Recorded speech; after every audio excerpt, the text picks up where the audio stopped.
Well, hello everybody from Dixieland Farm, and today we are at Aiken Regional Airport in South Carolina. And I figure what I would do is I would show you how we do a VFR flight. So a VFR flight is visual flight rules. So I'm here at Aiken and I'm doing a very short flight here to Orangeburg Municipal. Now I could go ahead and probably just get flight following. Here I am right on the outside of it, and Orangeburg is probably right on the inside of it. But I'm not going to do that. So what I'm going to do, there's me, is I'm just going to fly uncontrolled, and I can do that VFR. I do not have to talk to a controller as long as I'm not in controlled airspace, which I'm not.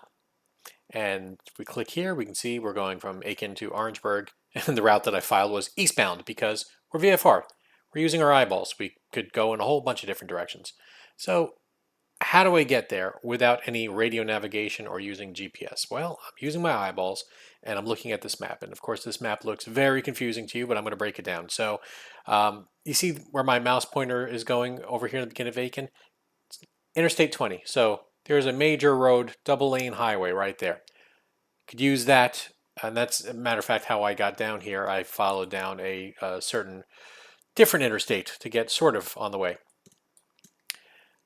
But it just so happens connecting from roughly where I'm going, as long as I can find these power lines, these big power lines, you see with the black line right where I'm kind of moving the mouse, I should be able to pick up a power line here and follow power lines all the way straight into basically the airport.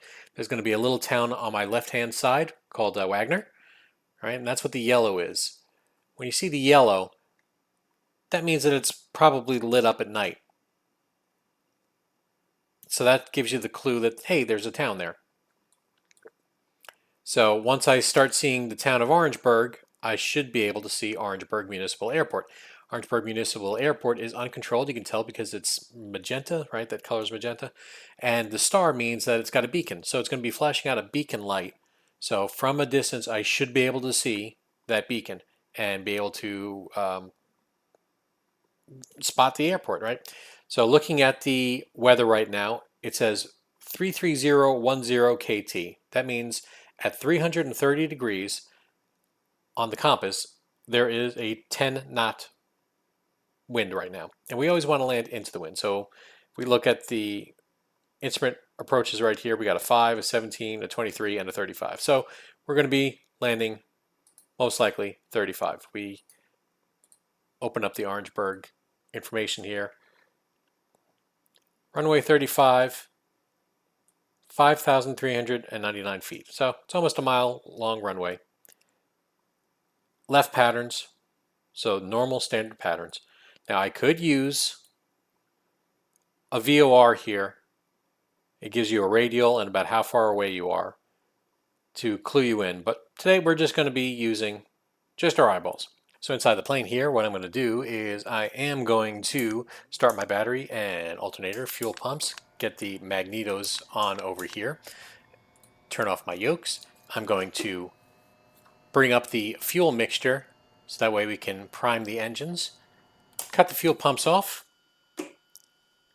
and kill the mixtures. So the reason why I'm doing that is I'm going to start the engine. I've got gas already in here. And once the engine catches, that's when I'm going to introduce fuel. So that way if there was a fire, I'm not just throwing fuel right onto it. So now that we've primed it, we're looking at the engine, right? We would normally open it up. Hey, clear prop, everybody, right? Let everyone know we're going to start an engine here. And here we go. So engine, and then I'm bringing up the fuel. I'm going to kind of back away so you can watch me throw up the fuel here. So I start the engine, it catches, and there goes the fuel. Now I can turn on the avionics because there would be a voltage spike normally. So you wait to turn on the electronics. And we can change that mode to on and altitude reporting. And we're squawking 1200, 1200. That means to the controller, I'm VFR. So if that Jacksonville controller saw me, he would see I'm squawking 1200, that I'm not interested in talking to him. Or if I ask for flight following, he'd assign me a code then. But for the most part, he knows sort of what I'm doing. Now on VATSIM, we talk on 122.8. That is the CTAF, universal CTAF frequency. It's called Unicom on VATSIM, but it's not really Unicom. Unicom normally would be air to shore, air to land. You'd be talking to the FBO, you'd be talking to fuel trucks or something like that. Even at an uncontrolled airport, there are people usually at bigger airports on the radio. CTAF is Common Traffic Advisory Frequency.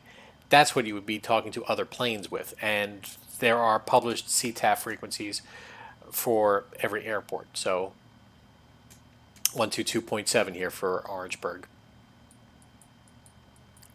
And for Aiken, it's 122.8. Just happens to be what we're using on VATSIM. This is just one of my favorite airplanes. I've got 5 airplanes I regularly fly, and the Piper Twin Comanche is... It's definitely my favorite GA plane, but it just may be my favorite plane. And it's not because it's yellow, which is my favorite color. I just love this model. I love flying it. It's a little faster than a single engine plane, but not by much. The extra engine doesn't really give you all that speed in this case, but it does give you peace of mind. If one engine went out, we would still be able to fly. Definitely over water, that gives you peace of mind. So let's go ahead and take a look at our map here. So we're basically going straight forward here on Alpha to Bravo, and maybe there's a run-up area right over there, that little hook, but probably not. So we might just do a run-up right before we take off, since nobody's here anyway. So let's go ahead and take a look one more time on the map here. Yep, just my single plane right now. So let's go ahead and make the call right now. Aiken Regional, this is Twin Piper 5522 Lima at the parking area. We'll be taxiing to runway 1 for a eastbound departure, Aiken. So I've made my call. A lot of people don't do this. A lot of people don't fly VFR on VATSIM online. A lot of people don't fly in uncontrolled airports. I do very often because it's a small airplane. I'd probably be flying at an uncontrolled airport anyway in real life. And people don't make calls when there's nobody around. But they should. You'd normally make a call. You should be making calls. That's it. So let's go ahead and start taxiing.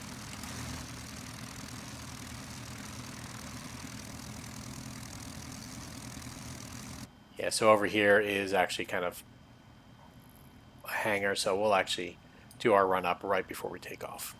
So sort of into the wind, got the parking brake on, and we're going to go ahead and get our engine and RPMs up to about 2,000. And we're going to do a mag check. So magnetos are like spark plugs. They're right over there. And what we're going to do is we're going to shut...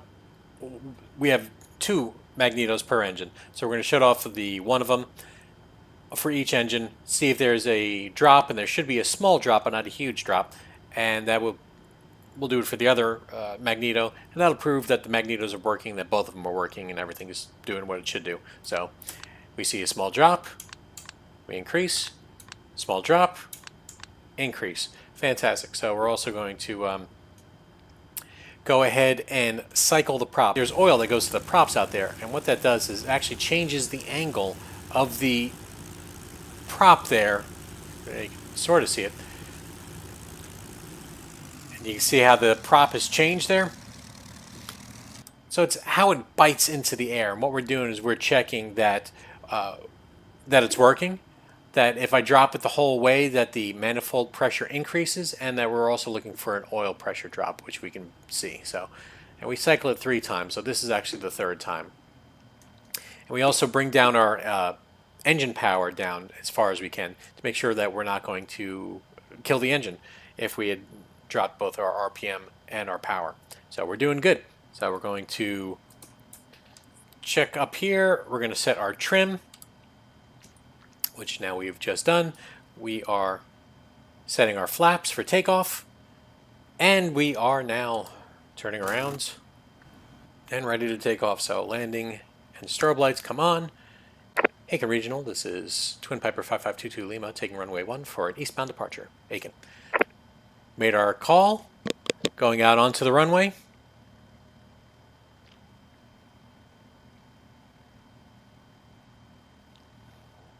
checking everything. We're looking good. We've got everything forward. Trims are all set. We are, in fact, on runway 1. I can see the 1 over there.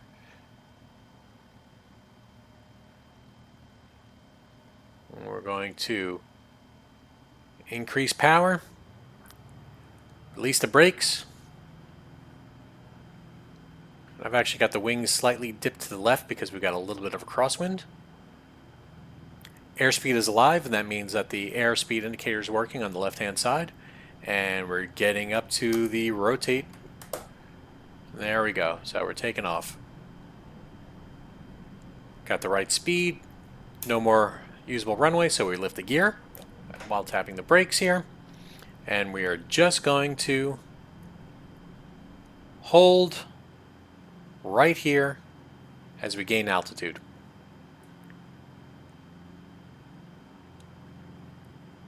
There's the interstate right underneath us.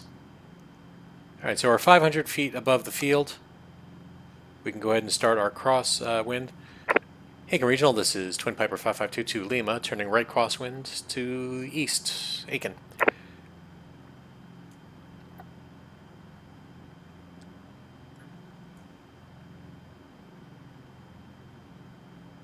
Alright, so there is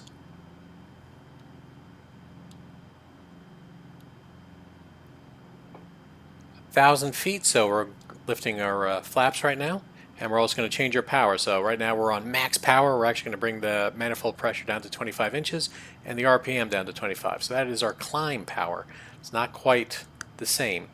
Also turn off the landing light. We don't use the landing light really in general aviation, except for when we're taking off and landing. And we can go ahead and kill the fuel pumps, which I've done. And we're just going to kind of follow east and try to look for power lines. Alright, so looking at that map, I can see that that interstate goes slightly northeast, and we kind of want to go southeast. So we're just going to point that way.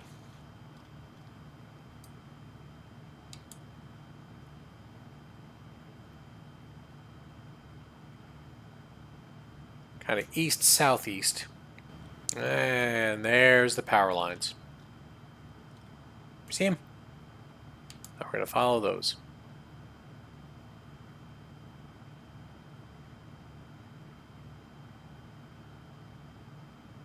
And we should probably make a call that we're gone. Aiken Regional Traffic, this is Twin Piper 5522 Lima, clear the area. Final call, Aiken. Alright.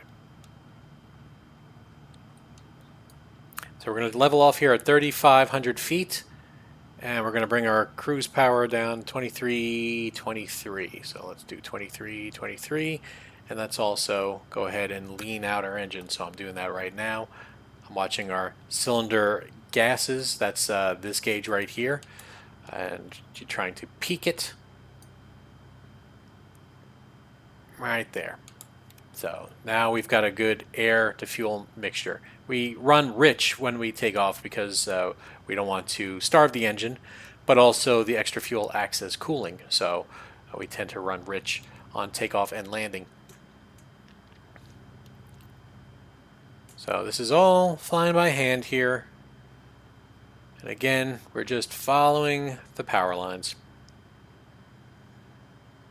It's a 43 nautical mile trip. So it's going to take probably in 15-20 minutes to do the entire flight.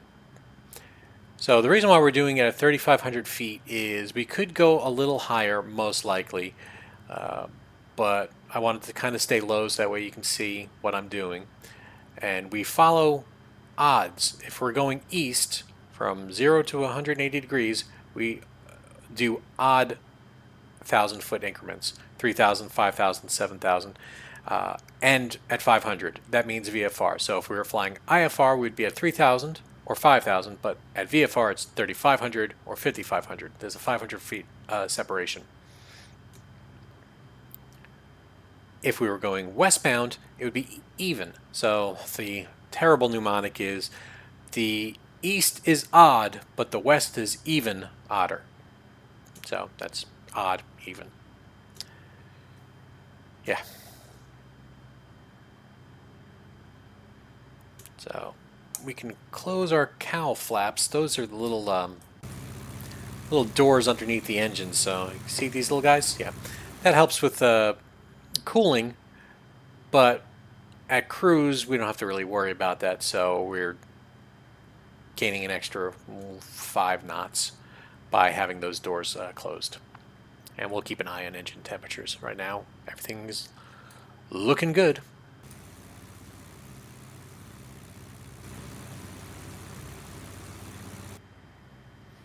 So unfortunately, the power lines in the sim have kind of disappeared. But I get little clues here and there. So like there's a little section right there. And you can kind of see from the satellite imagery that we've got a line. So I'm kind of following that line also. That would have been where the it would have been cut out in real life. And also I see a blinking light in the distance, and that is North something Air Force Base. So that's also kind of helpful. And just so you can see, here we are on the map. And actually it lights up where I'm headed to. So we're not using this as navigation though, but you can see I do know what I'm doing. Load up the map for Orangeburg here. And we're also going to check the weather. 2983, so our altimeter is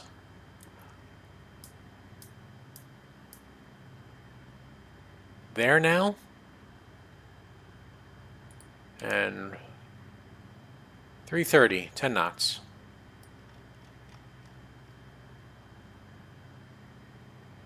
Hey, there's some power lines being picked up. There's some power lines. And look at that, we got a flashing light there. So that's the beacon. Same thing, we're going to make a call even though nobody's there. Orangeburg traffic, this is Twin Piper 5522 Lima to the east. We'll be joining the left downwind for runway 35, crossing over the field. Join the left wind downwind for 35. Full stop, Orangeburg. So Orangeburg is almost at sea level, so we're going to get down to 1,000 feet. Actually, 1,200 feet to get into pattern altitude. So I'm decreasing right now my engine power. It looks like I got confused. I won't be crossing midfield. So, all right, we're going to turn the landing light on, get the fuel pumps on, and we are about to slow down and get to pattern altitude, which is, like I said, 1,200. So we're going to go full forward on the props, and I'm killing power here,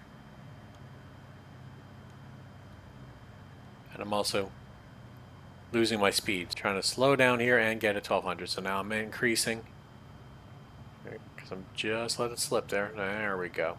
Back up to 1,200.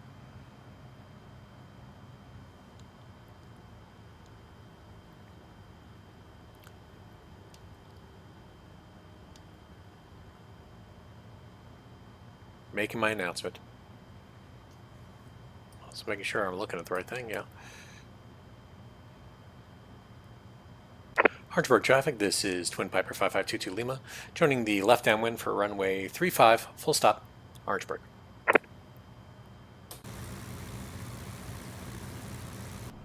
We're going to use this road as the thing to kind of line on.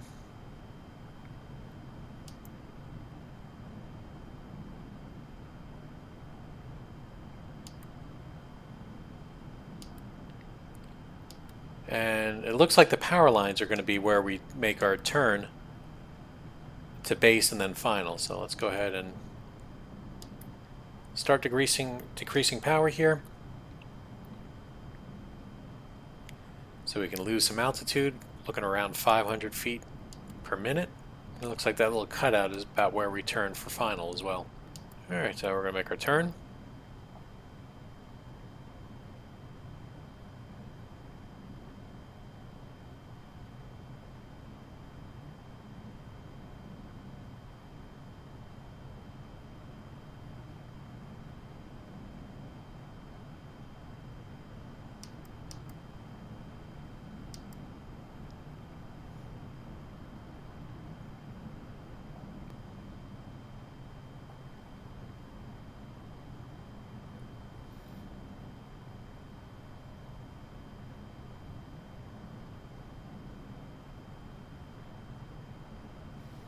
And we'll make our final call here.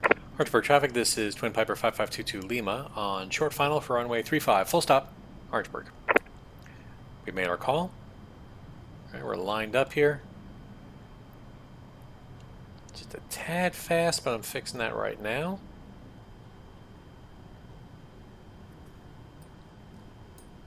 Happy say we're a little low. So I'm adding power, and now it says we're good. And I'm still holding off my descent here. Don't want to come in shallow, you want to come in the correct way. There we go. Now we can cut our power. So that way we can descend at a 3-degree angle. That's what the lights are usually set up for. So, right down the center here.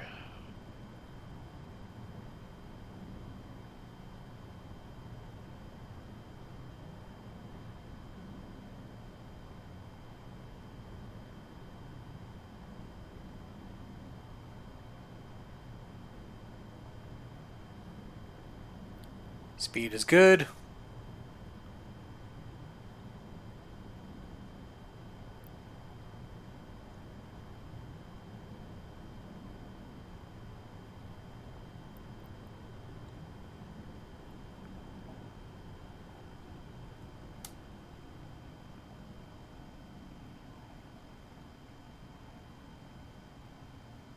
Now we can call it. Orangeburg traffic, this is Twin Piper 5522 Lima, clear the runway, taxiing over to the tower. Orangeburg. So now we're going to slow down, turn off the landing and strobe lights. Decrease our mix. Turn off our fuel pumps. Lift our flaps. And just so you can see, there's our traffic pattern. Came in. We did fine. We did just fine. All right, let's pay attention to what we're doing instead of showing off. There we go. And we're going to park right basically over here.